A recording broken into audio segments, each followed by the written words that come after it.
오늘 말씀은 마가복음 3장 20절로 35절까지 말씀입니다. 마가복음 3장 20절로 35절까지 말씀.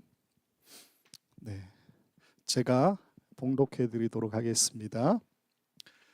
집에 들어가시니 무리가 다시 모임으로 식사할 겨를도 없는지라. 예수의 친족들이 듣고 그를 붙들러 나오니 이는 그가 미쳤다 하밀러라. 예루살렘에서 내려온 서기관들은 그가 바알세불이 집혔다 하며 또 귀신의 왕을 힘입어 귀신을 쫓아낸다 하니 예수께서 그들을 불러다가 비유로 말씀하시되 사탄이 어찌 사탄을 쫓아낼 수 있느냐. 또 만일 나라가 스스로 분쟁하면 그 나라가 설 수 없고 만일 집이 스스로 분쟁하면 그 집이 설 수 없고 만일 사단이 자기를 거슬러 일어나 분쟁하면 설 수 없고 망하느니라. 사람이 먼저 강한 자를 결박하지 않고는 그 강한 자의 집에 들어가 세간을 강탈하지 못하리니 결박한 후에야 그 집을 강탈하리라. 내가 진실로 너에게 이르노니 사람의 모든 죄와 모든 모독하는 일은 사하심을 얻되 누구든지 성령을 모독하는 자는 영원히 사하심을 얻지 못하고 영원한 죄가 되느니라 하시니 이는 그들이 말하기를 더러운 귀신이 들렸다 함이러라. 그때 예수의 어머니와 동생들이 와서 밖에 서서 사람을 보내어 예수를 부르니 무리가 예수를 둘러 앉았다가 여짜오되 보소서 당신의 어머니와 동생들과 누이들이 밖에서 찾나이다. 대답하시되 누가 내 어머니이며 동생들이냐 하시고 둘러 앉은 자들을 보시며 이르시되 내 어머니와 내 동생들을 보라. 누구든지 하나님의 뜻대로 행하는 자가 내 형제요 자매요 어머니이니라. 아멘. 지난 시간 작은 두 번째 단락이 시작되는 부분이 13절부터 19절까지의 내용이었고 그 내용이 뭐냐면 예수님께서 자신의 마음에 드는 사람들로 12명의 제자를 선택하여 부르시는 내용이다라고 말씀을 드렸었습니다. 이번에 첫 번째, 그 이전에 나오는 첫 번째 단락, 즉 3장 11절까지의 그 12절까지의 내용을 보면은 한 사람의 카리스마, 즉 예수님의 중심을 두고서 전체적인 이야기를 이끌어오는 것으로 진행이 되고 있죠. 그러나 두 번째 단락부터 보여주는 내용이 뭐냐 하면 예수님께서 마음에 드는 사람들로 제자들을 선택하셨고 그들과 함께 세운 공동체를 통하여서 함께 복음의 시대를 열어가시는 모습을 보여주고 계신다. 그게 이제 지난 시간에 우리가 살펴봤던 13절부터 19절까지의 내용이다라는 겁니다. 자, 오늘 본문 역시 함께 열어가는 복음의 시대라고 하는 것을 조금 더 확장하고 있는 이야기다라고 보시면 좋습니다. 그래서 오늘 본문의 이제 설교의 제목을 확장되는 새로운 공동체 이렇게 정했어요. 그 이야기를 우리가 같이 한번 살펴보겠습니다. 자, 오늘 본문으로 먼저 들어가기 전에 우리가 서론으로 좀 살펴봐야 될 것이 있습니다. 그게 뭐냐면 오늘 본문은 구조적으로도 또 내용적으로도 대조라고 하는 요소가 굉장히 가득 차 있는 본문으로 우리가 볼 수가 있습니다. 두 가지를 먼저 좀 말씀을 드리고 이제 내용으로 들어가서 또 몇 가지를 말씀을 드리는데 첫 번째로 구조적으로 우리가 오늘 본문을 보면 대조라고 하는 이 용법이 적용된 샌드위치 구조라는 것을 우리가 알 수가 있습니다. 표를 하나 보여주시면요. 3장 20절부터 35절까지 오늘 본문을 5개의 단락으로 나눌 수가 있습니다. 그래서 20절과 21절이 집에 계신 예수님과 친족들이 나오는 그 이야기고요. 22절이 서기관들의 비난입니다. 서기관들이 예수님에 대해서 비난하는 내용이라는 거예요. 3장 23절에서 29절까지의 내용은 뭐냐면 예수님께서 서기관들의 그 비난에 대해서 어떻게 대답하고 계신가라고 하는 내용이 나오는 그 부분입니다. 근데 그 다음 내용을 보면 30절에 비다시라고 해서 서기관들이 똑같은 내용의 비난을 다시 한번 들려주는 내용으로 나타나 있고요. 그리고 마지막 31절에서 35절까지는 앞에 A에서 나왔던 친족들, 가족들이 도착해서 예수님과 대화하는 장면, 그리고 참된 가족에 대해서 예수님께서 선언하시는 내용으로 구성되어져 있다라는 겁니다. 그래서 우리가 이 구조를 살펴보면 A와 B는 분명하게 C와 대조된다라는 것을 이해할 수가 있죠. 즉 예수님의 가족과 친족들과 서기관들이라고 하는 이 사람들의 태도와 주장은 예수님께서 말씀하시는 부분과 분명하게 대조를 이루고 있다라는 것입니다. 두 번째로는 내용면으로 볼 때도 분명하게 대조로 그 내용이 나뉘어지는 것을 보게 됩니다. 무슨 말이냐면 오늘 본문에 맨 처음 등장하는 것이 예수님의 가족, 친족들이에요. 근데 바로 앞에 내용이 뭐라고 그랬습니까? 예수님께서 자신의 마음에 드는 사람들로 12명의 제자를 선택하시는, 불러 세우시는 이야기라고 말씀을 드렸죠. 즉 예수님의 12제자들과 예수님의 가족, 친족들과 그 태도를 살펴보면 굉장히 뚜렷하게 대조되는 것을 볼 수가 있다는 겁니다. 우리가 상식적으로 생각하면 지금 막 예수님께서 세우신 이 12명의 제자 공동체보다 예수님과 30년 동안 함께 살았던 가족들, 친족들이잖아요. 그러면 예수님을 보다 더 가깝게 이해하고 있고 속속들이 예수님에 대해서 알고 있다라고 생각되어지는 것이 당연하죠. 그러나 말씀을 보면 어떻게 되어 있습니까?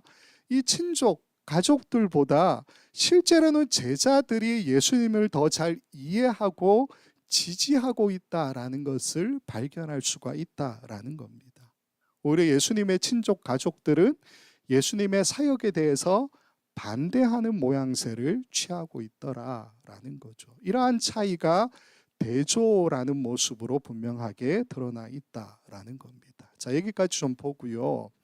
이제 오늘 본문으로 들어가면 예수님께서 산에서 12명의 제자를 선택하시고 난 이후에 다시 예수님께서 원래 머무셨던 가버나움의 집으로 돌아오시는 장면으로 오늘 본문의 이야기가 시작이 됩니다. 3장 20절에 이렇게 되어 있죠. 집에 들어가시니, 가버나움의 집에 들어가시니 무리가 다시 모임으로 식사할 겨를도 없는지라, 이렇게 되어 있죠.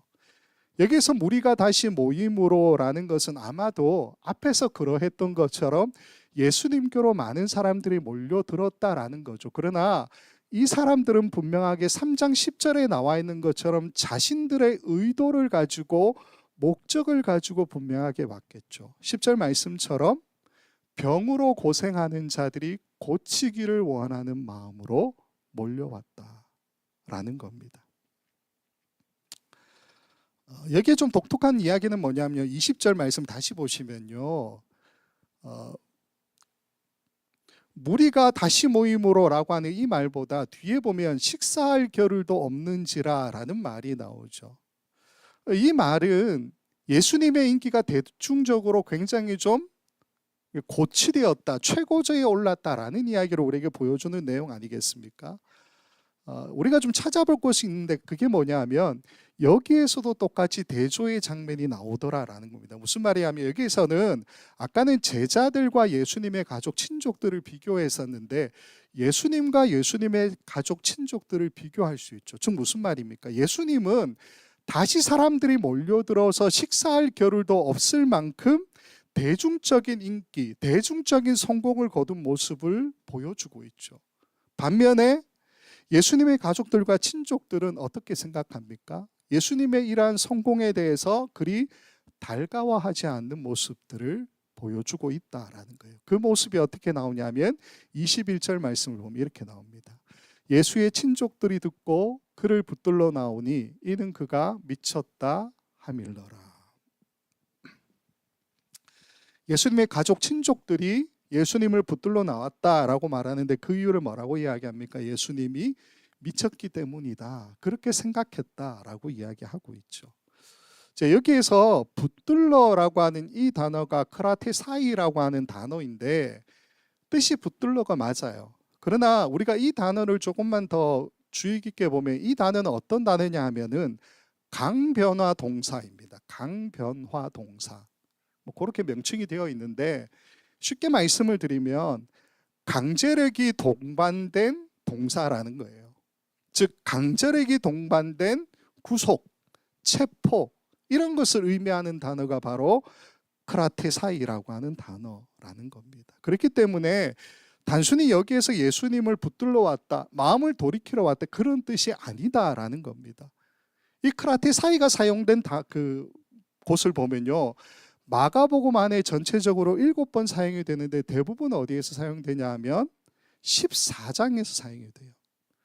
마가복음 14장의 내용이 뭐냐 하면 예수님께서 체포되시는 장면이라는 겁니다. 거기에 주로 사용되는 단어라는 거예요.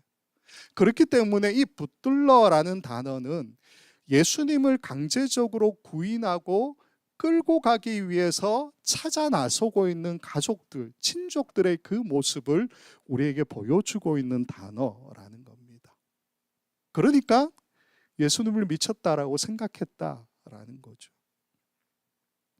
이해를 돕기 위해서 한 가지만 더 말씀을 드리면, 지금 21절에 예수의 친족들이 듣고 예수님을 붙들러 나왔다라고 하는 이 이야기가 사실은 중간의 이야기를 빼고요, 서기관들과 예수님 만나시는 그 이야기를 빼고 어디로 연결되어야 하냐면 31절과 연결이 되어야 됩니다. 22절부터 29절까지의 내용은 다 빼고요, 예수님의 친족들과 가족들이 나오는 장면이 어디냐? 31절에 가면 나타난다라는 겁니다. 그 중간에는 아직 예수님의 그 가족 친족들이 함께 하지 않고 있는 상황에서 예수님과 서기관들이 함께 대화하는 장면이라는 거예요. 그 장면으로 좀 넘어가 보도록 하겠습니다. 자, 예수님의 친족과 가족들이 예수님을 강제 구인하기 위해서 떠난 이 시점에 예수님은 예루살렘으로부터 내려온 서기관들과 함께 대화를 나누셨다라고 이야기하고 있죠. 그게 3장 22절에 이렇게 시작됩니다. 예루살렘에서 내려온 서기관들은 그가 바알세불이 집혔다 하며 또 귀신의 왕을 힘입어 귀신을 쫓아낸다 하니. 여기에 이제 예루살렘에서 내려온 서기관들은 사실 이전에 우리가 예수님의 그 소문이 퍼지는 그 상황에 대해서 살펴본 적이 있었잖아요. 남부 예루살렘뿐만 아니라 그 밑에 있는 사해, 그 밑에 있는 곳까지도 예수님의 소문이 퍼졌다라고 마가복음에 이야기되고 있지 않습니까? 따라서 여기에서, 즉 예루살렘에서 사람들이 왔다라고 하는 것은 굉장히 당연하게 우리가 볼 수 있는 일이다라는 겁니다. 그리고 아마도 이들은 율법주의의 중심이었던 이 예루살렘, 여기에서 파견된 대표단이 아닌가 하는 추측을 하게 되죠. 어쨌건 이들이 예수님에 대해서 어떤 평가를 하고 있느냐, 22절을 보면 바알세불이 집혔다, 또 귀신의 왕을 힘입어 귀신을 쫓아낸다, 이렇게 평가하고 있다라는 거죠. 이 평가는 곧 이 사람들만의 평가가 아니라 예루살렘에 있는 종교 지도자들의 평가이기도 하다라는 거죠. 하나는 좀 봅시다. 그가 바알세불이 집혔다라고 하는 이것은 원어로 바알제불 에케이라고 하는 두 단어입니다. 바알제불 에케이라고 하는 두 단어인데 문자 그대로 해석하면 그가 바알세불을 지닌다, 이런 뜻이에요. 그가 바알세불을 지닌다. 그런데 여기 에케이라고 하는 이 단어가 지닌다라고 하는 것은 자동사적 개념이잖아요. 그게 아니라 수동태로 어떻게 사용되냐 하면 사로잡히다, 이런 뜻을 가지고 있습니다. 그렇기 때문에 조금 더 우리가 좋게 해석하면 그가 바알세불에게 사로잡혔다라고 해석하는 게 좋아요. 즉 지금 예수님은 어떤 상태라는 겁니까? 바알세불에게 사로잡혀서 병도 고치게 하고 귀신도 내쫓는 그런 사역을 감당하고 있다는 것이 예루살렘에서 내려온 서기관들의 판단이라는 겁니다. 우리가 이게 논란이 되는 것은 바알세불이 과연 어떤 존재냐라는 거죠. 바알세불, 원어로는 바알제불이 맞습니다. 바알제불. 우리가 번역할 때 바알세불이라고 그렇게 번역을 했는데, 이 바알세불이라고 하는 이 존재는 사실 명확하게 정의하기는 굉장히 어렵습니다. 집주인을 뜻하는 히브리어가 바알제불이라고 해서 똑같죠. 그래서 집주인 혹은 거룩한 처소의 주인이다, 이렇게 해석하는 경우도 있고요. 그게 아니라 바알지불이라는 단어가 있는데 이 단어의 뜻이 뭐냐면 똥의 지배자예요. 똥의 지배자, 변의 지배자, 이런 뜻인데, 그렇기 때문에 바알세불이 똥의 신이다 이렇게 해석하는 경우인데, 이거는 좀 사실은 바알세불을 좀 많이 격화시키기 위해서 이렇게 해석한 것이 아닌가 하는 생각이 좀 듭니다. 이 외에도 어떤 해석이 있냐면, 고대 지중해 지역에서 믿었던 신이 제우스 신 아닙니까? 이거를 아람어권에서 반응하게 되면 베델세마인 이렇게 불렀습니다. 그러니까 하늘의 신 뭐 이런 뜻인데 베델세마인 이렇게 불렀는데, 그 언어 유희로서 바알세불, 바알제불이 나왔다라고 주장하는 그런 의견도 있고요. 열왕기하 1장 2절 말씀을 잠깐 보여주시면, 여기 에그론의 신 두 번째 줄 끝에 보면 에그론의 실 바알세붑이라는 말이 나오죠. 이게 마소라 사본에 가게 되면 바알제붑이라고 쓰이고요. 70인역에서는 바알미한 이렇게 쓰여져 있습니다. 그래서 이것과 좀 연관이 되어 있는 것이 아니냐 그렇게 해석하는 이제 사람들도 있습니다. 우리가 명확하게는 알 수 없는 것이 정설이에요. 정설이고, 대충 우리가 이해하면 어떻게 이해할 수 있느냐, 예수님 반대편에 있는 어떤 영적인 적대적 세력, 우리가 이렇게만 이해해도 좋을 것 같다라는 겁니다. 자, 그 다음에 나오는 것이 귀신의 왕을 힘입어 귀신을 쫓아냈다 이 말이죠. 귀신의 왕을 힘입어라는 말은 어떤 의미를 가지고 있냐면, 사단과 결탁되었다, 연합되었다 이런 의미를 가지고 있다라는 거예요. 여기서 귀신의 왕은 앞에 나오는 바알세붑을 이야기한다고 보는 견해도 있고 그렇지 않은 견해도 있다. 그 정도만 아시면 될 것 같습니다.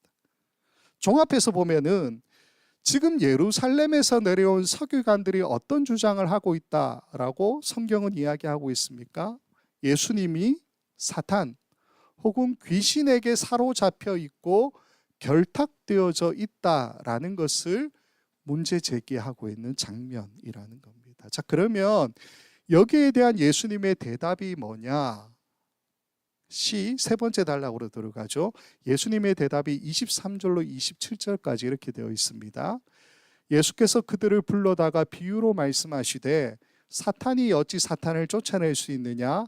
또 만일 나라가 스스로 분쟁하면 그 나라가 설 수 없고, 만일 집이 스스로 분쟁하면 그 집이 설 수 없고, 만일 사탄이 자기를 거슬러 일어나 분쟁하면 설 수 없고 망하느니라. 사람이 먼저 강한 자를 결박하지 않고는 그 강한 자의 집에 들어가 세간을 강탈하지 못하리니 결박한 후에야 그 집을 강탈하리라. 자, 일단 예수님께서 이 사람들의 주장에 대해서 대답을 하시는데 어떻게 대답하셨다 이야기합니까? 23절을 보면 비유로 말씀하시되 이렇게 되어 있죠. 비유, 엔 파라볼레라고 하는 단어입니다. 비유, 엔 파라볼레. 이 비유 엔 파라볼레라고 하는 이 단어의 의미를 우리가 좀 찾으려면요, 4장으로 넘어가면 됩니다. 4장으로 넘어가면 예수님께서 본격적으로 사람들을 가르치시는데 비유로 말씀하시는 장면이 쭉 이어집니다. 그 가운데 우리가 좀 주목해 보아야 될 말씀은 4장 11절과 12절 말씀이에요. 이렇게 되어 있습니다.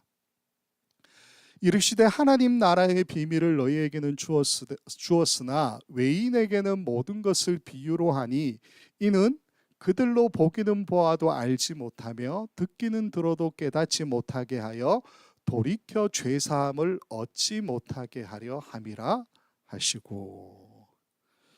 사실 이 말씀이 우리의 상식으로는 잘 이해가 되지 않는 말씀일 수 있죠. 엔 파라볼레, 비유. 사실 이 단어가 해석이 되는 것은 비유뿐만이 아니라 수수께끼, 은유, 직유, 수사법 이렇게 다양하게 해석이 될 수 있는 단어입니다. 중요한 건 뭐냐 하면 이 4장 11절 12절에서 말씀하고 있는 것처럼 예수님께서는 이 비유를 사용하실 때마다 분명한 목적이 있다라는 것을 우리에게 밝혀주고 계시다라는 거죠. 무엇보다 예수님을 따르는, 예수님을 믿는 그 제자들에게는 이해되도록, 그러나 무리들과 적대자들에게는 이해할 수 없도록 그 의도를 가지고서 비유로 말씀하신다라는 것을 우리에게 알려주고 계시다는 것이죠. 우리가 여기에서 분명하게 좀 알 수 있는 것 하나가 뭐냐 하면요, 사실 이 비유 엔 파라볼레라고 하는 것을 잘 이해하려면 우리가 참된 이해를 가지게 되려면 어떻게 해야 되느냐? 다른 어떤 기준보다 더 중요한 기준이 한 가지가 있다는 겁니다. 그 기준이 뭐냐 하면 화자와 청자 사이의 관계라는 거예요. 즉 말씀하시는 예수님과 듣는 사람들의 관계가 중요하다라는 거예요. 비유로 해석하는 데 있어서, 이해하는 데 있어서. 즉 예수님과 친밀한 관계에 들어온 제자들은 이해가 되는 비유죠. 그래서 4장에 보면요, 비유를 사실 제자들이 이해 못해요. 그러나 예수님께서 그 비유에 대해서 설명하시는 장면이 나옵니다. 그러나 대부분의 사람들은 어떻습니까? 즉 예수님 반대편에 서서 예수님과 친밀한 관계에 있지 않는 사람들, 오늘 본문으로 보면 예루살렘에서 내려온 서기관들이죠. 이 사람들은 예수님의 비유를 들어도 이해할 수 없다라는 거죠. 그게 비유를 사용하신 예수님의 의도라고 4장에서 분명하게 밝혀주고 계시다라는 겁니다. 자, 근데 오늘 본문의 이 22절부터 23절부터 27절까지 이 말씀을 보면요, 사실 여기서 마가가 예수님께서 비유로 말씀하셨다라는 것을 우리에게 알려주지 않아도 그 말씀 그대로 우리가 좀 이게 비유다라는 것을 이해할 수가 있습니다. 왜 그러냐 하면 여기에 만일이라는 단어가 굉장히 자주 나오죠. 군데군데 만일이라는 이 단어가 나오는데 이게 애안이라고 하는 접속사입니다. 그 뜻이 뭐냐면 만일 무엇이라면 이런 뜻을 가지고 있어요. 즉 가정법을 이야기하고 있죠. 그렇기 때문에 만일이라는 이 애안이라는 단어가 써 있으면 당연히 비유적인 표현이구나라는 것을 우리가 알 수가 있다라는 겁니다. 그래서 우리가 이 3장 23절부터 27절까지의 말씀을 조금 더 자세하게 이해하려면요, 만일이라는 단어를 좀 빼고 보면 됩니다. 뺀 거를 보여드리면 23절 뒷부분부터 27절까지 보면 이렇게 되어 있어요. 사탄이 어찌 사탄을 쫓아낼 수 있느냐? 나라가 스스로 분쟁하면 그 나라가 설 수 없고 집이 스스로 분쟁하면 그 집이 설 수 없고 사탄이 자기를 거슬러 일어나 분쟁하면 설 수 없고 망하니라. 사람이 먼저 강한 자를 결박하지 않고는 그 강한 자의 집에 들어가 세간을 강탈하지 못하리니 결박한 후에야 그 집을 강탈하리라. 만일을 빼면 우리가 조금 더 이해하기 쉽다라는 겁니다. 자, 우리가 여기까지 이해하는 데는 무리가 없어요. 무리가 없는데 우리에게 해석의 숙제를 남겨주는 말씀은 그 다음에 나오는 28절과 29절 말씀입니다. 이렇게 되어 있어요. 내가 진실로 너에게 이르노니 사람의 모든 죄와 모든 모독하는 일은 사하심을 얻되 누구든지 성령을 모독하는 자는 영원히 사하심을 얻지 못하고 영원한 죄가 되느니라 하시니.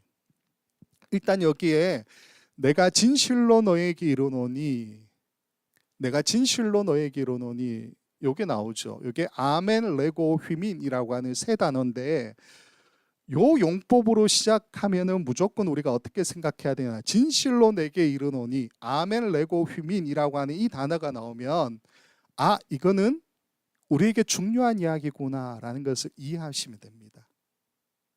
아멘, 레고, 휘민이라고 하는 이 용법이 신약 성경 안에 모두 102번 나와요.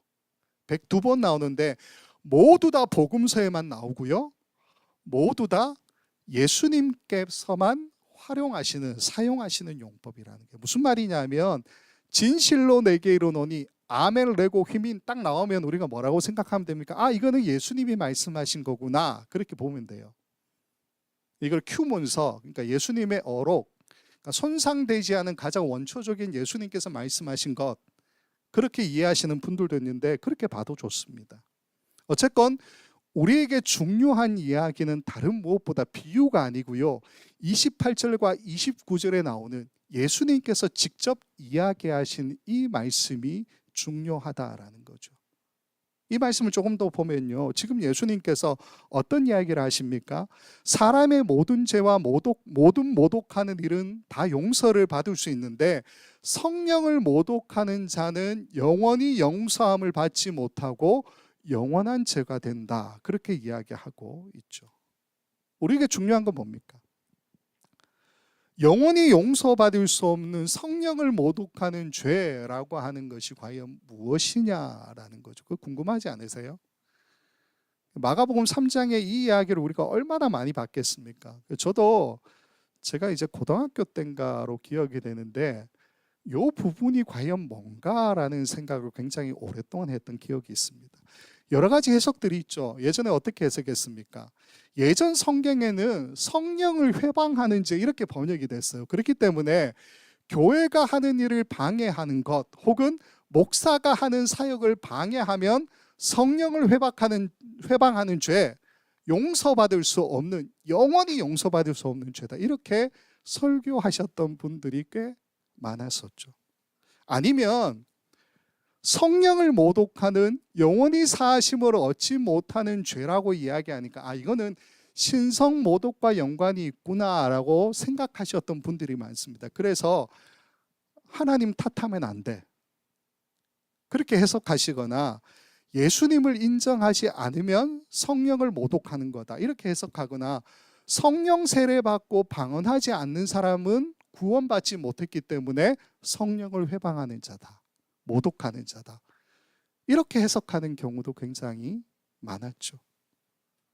돌아보면 사실 말씀드리기 부끄러운 해석들 아니냐 하는 생각이 좀 듭니다. 간단한 해석을 좀 드리면요, 여기에 대한 신학자들의 해석이 두 가지가 있습니다. 사실 한 가지인데 소극적인 관점과 적극적인 관점으로 해석하는 거예요. 소극적인 관점과 적극적인 관점, 간단하게 말씀드리면 소극적으로는 하나님의 구속 활동에 대해서 고의적으로 거절하거나 혹은 그것을 인정하기를 거부하는 행위, 의견, 이거다라고 보는 거예요. 적극적으로는 또 어떻게 해석하느냐, 하나님의 용서의 은총의 시발점이 되는 것이 종말론적 구속 아닙니까?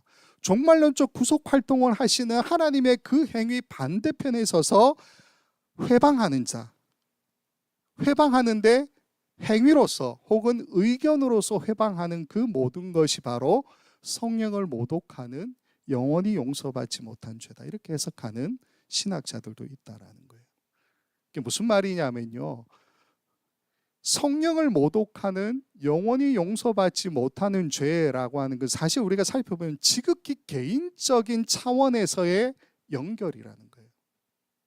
개인적인 차원에서 하나님의 구속의 활동, 하나님께서 우리를 구속하시는 그 모든 행위에 대해서 적극적으로나 혹은 적극적이지 않은 그 모습으로 우리가 어떻게 반응하느냐가 중요한 기준이 된다라는 겁니다. 우리 각자는 하나님께서 구원하시는 모든 사역들에 대해서 소극적으로 내 자신이 거부하거나 거절할 수 있죠. 그렇지 않습니까? 적극적으로는 방해하거나 회방하거나 내 의견을 통해서 거절할 수가 있기도 하죠. 이 둘 모두가 다 성령을 회방하는, 영원히 용서받지 못하는 죄에 해당되는 모습들이다라고 이야기하더라라는 겁니다. 우리가 앞에 나오는 내용과 좀 연결하면 어떻게 되냐면요, 지금 예수님께서 예루살렘에서 내려온 서기관들과 함께 논쟁을 하고 있는 장면이지 않습니까?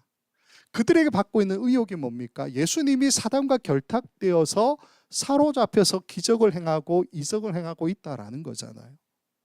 거기에 대해 예수님께서 대답하셨죠. 23절부터 27절까지 대답을 하셨는데 비유로 대답하시니까 당연히 그들이 이해 못하죠. 그렇기 때문에 그들에게 단호하게 직접적으로 대답하신 이 말씀이 바로 28절, 29절 말씀이라는 거예요. 한마디로 말해서 너희가 가진 그 의욕이라는 것, 곧 예수님께서 하시는 모든 행위 자체가 하나님의 구속의 행위들 아닙니까? 하나님의 구원을 이루어가는 행위들이잖아요. 그런데 너희가 그것을 거부하고 있는 것, 거절하고 있는 것과 적극적으로 방해하고 회방하고 있는 것은 영원히 용서받을 수 없는 성령을 모독하는 죄다라고 말씀하고 계시다라는 거예요. 그렇기 때문에 마가가 굳이 하지 않아도 되는 30절의 말씀을 한 번 더 반복합니다. 이는 그들이 말하기를 더러운 귀신이 들렸다 함이러라. 사실 이건 앞에 나오는 서기관들이 했던 이야기, 똑같은 이야기잖아요. 근데 굳이 여기 한 번 더 반복하면서 왜 이들에게 예수님께서 28절, 29절 말씀을 하실 수밖에 없으셨는지를 확인시켜 주고 있다라는 거죠. 자, 일단 넘어가서요. 마지막에 이제 나오는 내용은 A-죠. 예수님의 친족들이 드디어 예수님께 도착해서 대화를 나누는 그런 장면입니다. 내용 우리가 다 알고 있으니까 중요한 말씀이 뭐냐면 33절부터 35절까지입니다. 이렇게 되어 있습니다. 대답하시되 누가 내 어머니이며 동생들이냐 하시고 둘러앉은 자들을 보시며 이르시되 내 어머니와 내 동생들을 보라. 누구든지 하나님의 뜻대로 행하는 자가 내 형제요 자매요 어머니이니라. 여기에도 대조가 나오고 있죠. 즉 예수님의 가족인 어머니와 동생들과 누가 대조가 되고 있습니까? 둘러앉은 무리들, 제자들, 이 사람들이 대조가 되고 있죠. 그러면서 예수님 던지는 질문이 누가 내 어머니며 동생들이냐라는 질문을 던지고 있다라는 겁니다. 말씀을 드렸지만 지금 예수님을 찾아온 이 친족, 가족들은 어떤 이유를 가지고 찾아왔습니까? 우리가 앞에 본 것처럼 단순히 예수님을 만나서 설득하기 위해서 온 게 아니에요. 예수님이 미쳤다라고 생각했기 때문에 예수님을 붙들려고 결박하여서 끌고 가기 위해서 지금 예수님께 왔다라는 겁니다. 한마디로 말씀을 드리면 아까 말씀을 드렸지만 지금 예수님의 친족 가족들은 예수님의 가르침과 사역을 거절하고 있는 그 모습을 보여주더라라는 겁니다. 조금 더 심하게 말씀을 드리면 아까 예루살렘에서 내려온 서기관들 이야기가 있지 않았습니까? 그 사람들처럼 영원히 용서받을 수 없는 성령을 모독하는 죄의 편에 서 있다. 그렇게도 볼 수가 있죠. 그렇기 때문에 누가 내 어머니며 동생들이냐라고 33절에 예수님께서 하신 그 질문에 마지막 35절에 예수님 스스로 이렇게 대답하시죠. 누구든지 하나님의 뜻대로 행하는 자가 내 형제요 자매요 어머니이니라. 이렇게 대답을 하셨다라는 겁니다. 반면에 무리들은 어떤 사람들입니까? 그 사람들은 어떻습니까? 이들은 예수님께서 계신 곳에 찾아온 사람들이고요. 물론 개인적인 어떤 욕망도 있고 요구도 있죠. 그러나 어쨌건 예수님을 찾아온 사람들이고 가르침도 들었고 병고침도 얻은 사람들이라는 겁니다. 개인적인 목적이 있었다고 해서 우리가 다 거부할 필요가 없잖아요. 적어도 이들은 예수님의 가르침을 받아들이는 사람들이고 35절 말씀 우리가 참고하면 하나님의 뜻대로 행하는 자들로 예수님께서 보고 있다라고 말씀하고 있다는 거예요. 쉽게 말해 예수님께서 굳이 이 말씀을 하신 이유는 앞에서 우리가 본 게 뭡니까? 지난 시간에 본 것처럼 예수님께서 12명의 제자들을 선택하시고 그 공동체를 통해서 함께 열어가시는 복음의 시대라는 것을 보여주셨지 않습니까? 그와 마찬가지로 피로 맺어진 혈육이 아니라 지금 자신에게 모여든 이 무리들, 어떤 분들은 이게 제자들일 뿐이다 이렇게 해석하기도 하지만 저는 꼭 그렇지 않다고 생각해요. 이 무리들, 즉 이 사람들을 하나님의 뜻대로 행하는 자다라고 예수님께서는 보시고 이들이 바로 내 어머니고 내 형제들이다라고 보신다는 거예요. 이들과 함께 이제 앞으로 복음의 시대를 열어가겠다라는 계획을 우리에게 말씀해 주고 있는 장면이라는 겁니다. 더 간단하게 말씀을 드리면요. 예수님께서 받아들이시는 새로운 가족, 하나님의 공동체는 혈육도 아니고요. 지역적인 관계도 아니고요. 믿음의 관계를 매개체로 확장되어 가고 있다는 것을 우리에게 보여주는 말씀이라는 겁니다. 이게 지난 시간에 12제자를 세우신 그 목적, 그것과 오늘 본문에서 예수님이 새로운 가족의 관계를 말씀하시는 것이 서로 연결되어지는 지점이라는 겁니다. 말씀을 정리하겠습니다. 우리는 3장의 이야기를 이렇게 정리할 수 있을 것 같습니다. 두 번째 단락이 시작됨과 동시에 한 사람의 카리스마, 즉 예수님에 의해서 움직여가던 이 복음의 시대를 이제는 어떤 모습으로 확장해 갑니까? 예수님께서 세우신 12제자들과 함께 열어가시는 모습을 보여주시죠. 그리고 또 동시에 예수님의 친족, 가족들, 예루살렘에서 내려온 서기관들처럼 예수님의 사역에 동의하지 않는 이 사람들이 아니라 동의하고 따라오고 있는 그 무리들, 사실은 아무것도 아닌 것처럼 보이는 그 무리들을 예수님께서는 새로운 가족들로 받아들이면서 그들과 함께 확장된 공동체로서 함께 복음의 시대를 열어가시는 모습을 우리들에게 보여주시는 말씀이라는 겁니다. 그렇기 때문에 오늘 본문을 통해서 우리가 이해할 수 있는 것은 뭐냐면, 예수님의 이 공동체의 확장성이 우리에게까지도 이어지고 있다라는 사실이죠. 아시다시피 여기에 나오는 무리들은요, 이름도 안 나와요. 이 사람들이 직업이 뭔지도 안 나옵니다. 결코 눈에 띄는 사람들도 아니죠. 예수님께로 몰려든 이 사람들은 우리가 봤던 것처럼 예루살렘, 유대 지역, 북이스라엘 지역뿐만이 아니라 사방의 이방의 땅에서도 함께 몰려온 사람들 아닙니까? 사회적 약자들, 소외된 사람들, 질병과 아픔과 고통 속에 있었던 사람들이라는 거예요. 우리와 같이 평범한 일반인들. 다만 예수님에 대한 믿음을 가지고 있는 사람들일 뿐이다라는 겁니다. 예수님은 이 믿음으로 따라 나선 사람들로 새로운 가족, 즉 확장되는 공동체를 형성하시고요. 마지막에는 예수님께서 승천하실 때 이 공동체를 남겨주고 떠나시죠. 그래서 우리가 남겨진 그 무리들을 뭐라고 부릅니까? 교회. 그렇게 부르지 않습니까? 사실 확장되는 예수님의 새로운 가족이라고 하는 것은 우리에게 거저 주어진 관계이죠. 우리는 결코 예수님의 가족이나 친족들처럼 혈연의 관계로 예수님께 들어갈 수가 없습니다. 예루살렘에서 내려온 서기관들처럼 사회적인 관계로 예수님과 맺어질 수 없죠. 우린 유대인이 아니니까요. 우리는 단지 선물로 이러한 관계 안에 들어가게 된 사람들이라는 겁니다. 우리가 이것을 잊지 않았으면 좋겠어요. 우리가 혼자가 아니고 예수님께서 이 공동체의 경계선을 점점 확장해 나가시기 때문에 함께 우리는 복음의 시대를 걸어가는 사람들이라는 거죠.